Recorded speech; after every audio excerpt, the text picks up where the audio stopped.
ዳጣና ደረጀ እንደወጡ ቀሩ። የዳጣ ውጤትና የደረጀ ውጤት መጣ። ነገር ግን እነሱ ያንን ውጤት በማየትም የመኪና አደጋ ደረሰባቸው። እጅግ በጣም ያሳዝናል። ሌላው እንግዲህ በአሁኑ ሰዓት እየተጨነቁ ያሉት ሰላምና እንዲሁም ደግሞ ናታን ዳጣን ቤት እንዳልመጣች ነገረችው። እንዴት እስካሁን አልመጡም? ከአባዬ ጋር ከሆነች እንዴት ለምን እፈልጋታለሁ አላት። አይ የሆነ ነገር ሆኖ እንጂ በሰላማቸው አይደለም አለችው። ሌላው እንግዲህ አሁን ላይ የሚያሳዝነው ነገር አዊጌል መጥፎ ሰው ጥሩ ሰው መስላ ቀርባለች ናታንን። ነገር ግን ወይዘሮ ማርታ ደግሞ ደረጀን አንድ ከባድ ጥያቄ ጠየቀችው። እኔ በአንተ ቦታ ወይም ደግሞ ልጅ ወልጄ አምጥቼ ከሌላ ያንተ ነው ብልህ ምን ታደርጋለህ? ስትለውም እፈታሻለሁ አላት። እሷም ደግሞ አየህ እንደዚህ ነው አለችው።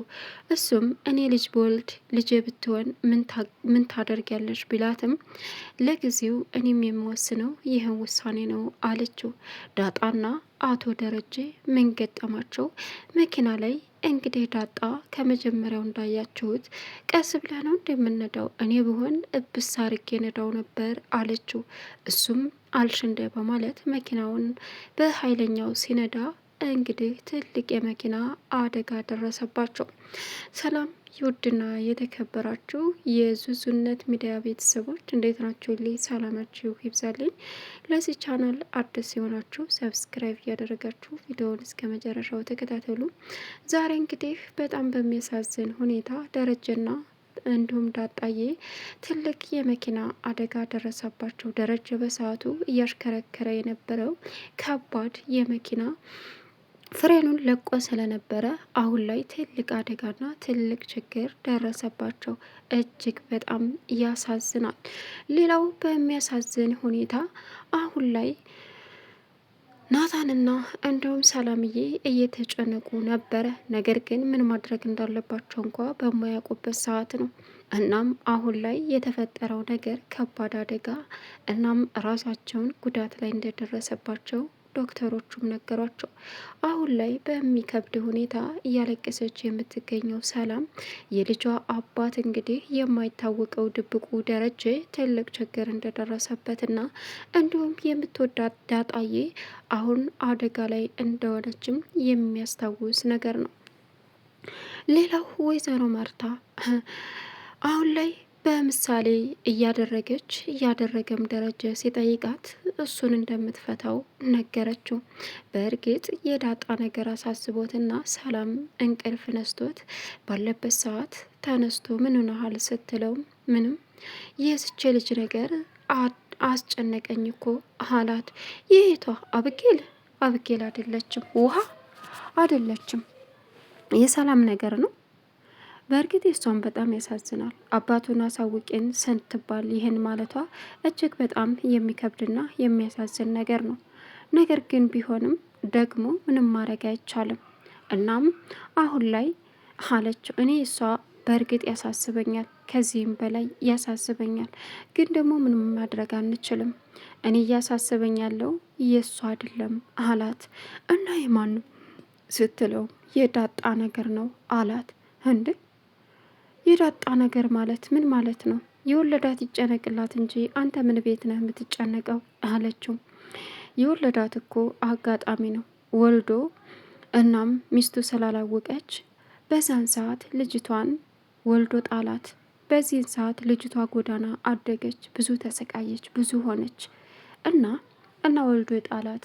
ይጨነቃ ምን ቤት ነህ ስትለው እኔ ብሆን ምን ታደርጊያለሽ ማርቴ አላት። ማለት አለችው።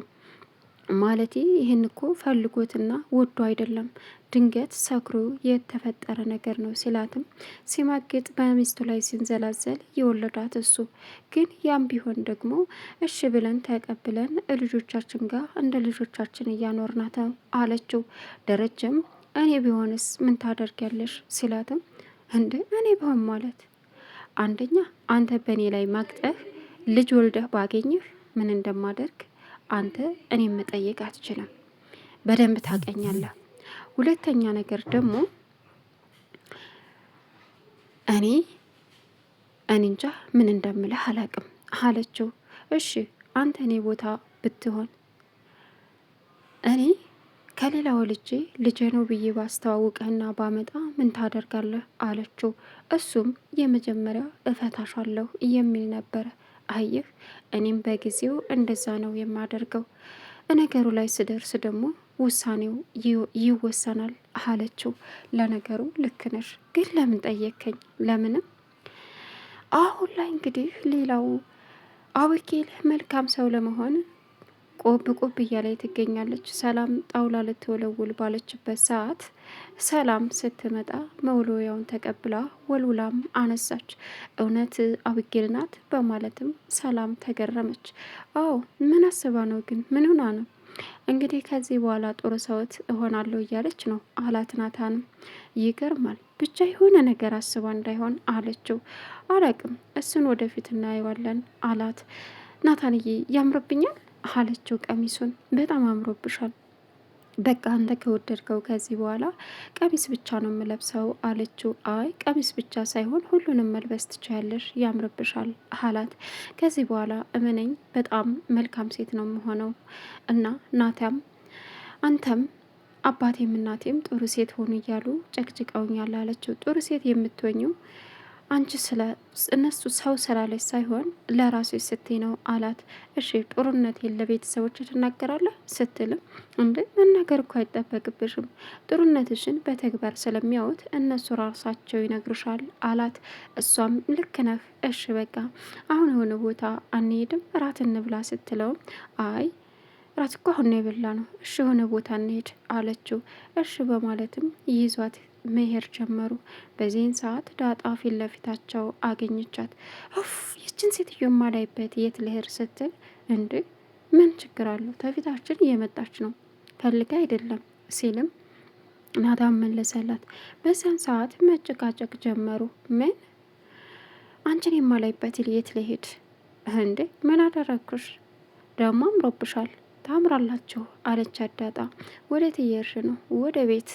እንዴ ነይ እኛ ጋር እንሄድ ሲላትም ኦ ሚስትህን ታሸነፍክ ወንድ ተወንክ ነይ እኛ ጋር እንሄድ ብለህ አስገድዳት አለችው። ተበይ ከዚህ አንቺ ሰይጣን ከዚህ ሂጂ አትረብሽን አለቻት። ዳጣንም አረረ ላሽ ሄድኩልሽ ይመቻችሁ አምሮባችኋል አለችው።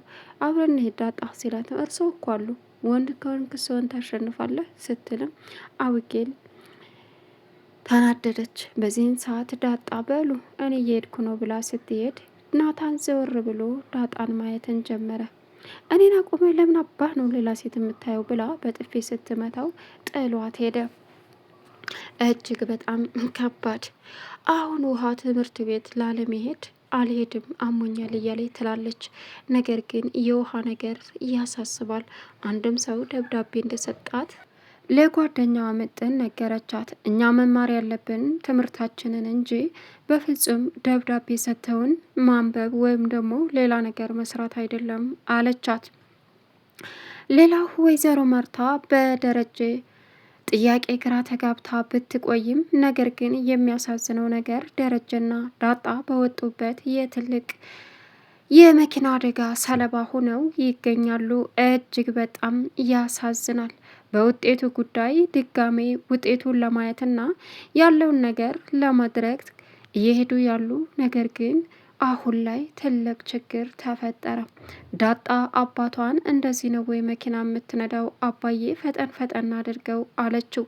ከዛም አባቴ ባትሆንስ ስትለው አባትሽ ነኝ ልጄ ነሽ ምንም ጥርጥር የለውም በማለትም መለሰላት። ነገር ግን እሷ በጣም የምታሳዝነው አሁን ችግሩ ምንድን ነው? ዳጣ የመኪና አደጋ እንድደርስባቸውም ያደረገችው በፍጥነት ንዳ። እኔ ብሆን በደንብ አድርጌ እነዳ ነበር፣ አንተ ግን ቀስ እያልክ የምትነዳው ለምንድን ነው ስትለውም እሺ በማለትም የእሷ ምክር ሰምቶ በአስቸኳይ ፍሬኑን በጣም ረግጦ ሲነዳ የደረሰባቸው የመኪና አደጋ በጣም በአሰቃቂ ሁኔታ አቶ ደረጀ ጉዳት ላይ መድረሱ ምንም ጥርጥር የለውም። ዶክተሮቹም ሲጠየቁ እንግዲህ ማድረግ የምንችለውን ነገር በሙሉ እናደርጋለን፣ ካልሆነ ደግሞ ሌላ አማራጭ ወደ ውጭ ሄዶ የሚታከምበትን ነገር መፍጠር እንችላለን አላት። ወይዘሮ ማርታ ምን አይነት ተአምር ነገር ነው እየተሰራ ያለው እያለች እንግዲህ እያለቀሰች ትገኛለች። አብጌል በእርግጥ አባቷ እንደዚህ መሆኑ ምንም አላሳሰባትም። ከአንቺ ጋር ወጥቶ ቀርቶ ነው እስካሁን ይመለስ ነበር አባቴን እንደዚህ አደጋ ላይ የጣልሽው እያለች ዳጣ ላይ ችግር እየፈጠረች ትገኛለች። አሁን ይበልጥ ደግሞ ዳጣ ላይ ጫናዋ እንደቀጠለ ነው። ምክንያቱም ናታን ጥሏት ከቤት ወጥቶ እና ጎዳናም ላይ ጥሏት ስለመጣ የመጨረሻ እየተበሳጨች እና እየተናደደችም ትገኛለች። ሰላም እንግዲህ የታፈነ ጩኸት ሆኖባታል። ደረጀ በህይወት ከሌለ ምንድን ነው የማደርገው? ልጄ አባቴ እያለ ሲጠይቀኝ መጀመሪያ ያረገዝኩ ኒካ ወይም ደግሞ 80 ተለለው ባል ነው ሰው ነው። ልጁ ደግሞ ሲጠይቀኝ እንደገናም ደግሞ 80 ተለለው ሰው ባረግዝህም እሱ በመኪና አደጋ ብዬ ነው ወይ ሞተ ብዬ ነው ወይ ታሪኩን የምነግርህ እያለች እያለቀሰች ትገኛለች ማለት ነው። ሌላው እጅግ በሚከብድ ሁኔታ በሚያሳዝን አስቸጋሪና አሰቃቂ ሁኔታ ላይ ያለው ደረጀ አሁን የዳጣ ነገር እንዳሳሰበው ነው። ምክንያቱም እኔ ከሞኩኝ ለልጄ ማንም ልጅ ናት ብሎ ውርስ የሚዋርሳት የለም።